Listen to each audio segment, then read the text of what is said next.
Share your Pondati Kita Adavangura friend. கல்யாணம்னா ஆனால் இதெல்லாம் நடக்க தான் செய்யணும். சரியா? ஏன் உங்கள் வீட்டில் உங்களுக்கு சொல்லிக் கொடுக்கலையா? வீட்டில் வேலைலாம் இருக்கும், பார்த்து தான் ஆகணும். வளர்ப்பு சரியில்லை.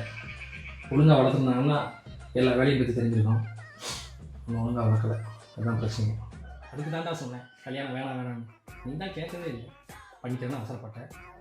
இன்றைக்கி எல்லா வேலையும் பார்த்து தான் ஆகும். ஒரு வேலை நல்லா வேலை பார்க்க முடியும்னு வச்சுக்கேன்.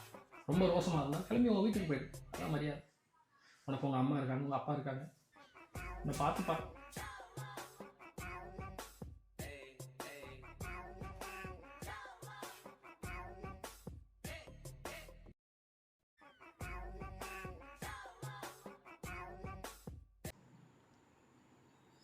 பொண்டாட்டியிடம் அடி வாங்கி மாரடைப்பில் இறந்த கணவர்.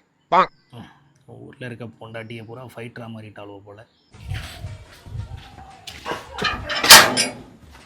இந்த வேறு வாசலில் உட்காந்துருக்கான், என்ன கேட்க போகிறானோ. இவன் என்ன பேக்கை தூக்கிட்டு வரான்? டாய் இல்லைடா, என்னப்பாச்சு? அடிக்கிறாயா?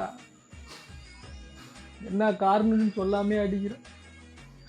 மனசெல்லாம் கஷ்டமா இருக்கு. தானே சொன்னேன் என் மச்சான் பொண்ணு கல்யாணம் பண்ணிட்டு நின்று நல்லா இருக்கும் வாழ்க்கை. அடிக்கிறா, எது சொன்னாலும் அடிக்கிறா. ஆம்பளை பிள்ளைகளை அடித்தா கேட்க நாதிரன்னு அந்த அடி அடிக்கிறாயா? புருஷன்னு கூட மதிக்க வேண்டாம், ஒரு ஆம்பளை பிள்ளைன்னு மதிக்கலாம்ல. எனக்கு சோத்தில் லைட்டாக உப்பு அதிகமாக போச்சு. அதுக்கு என்ன கேள்வி கேட்டு என்ன அடி அடித்தா தெரியுமா?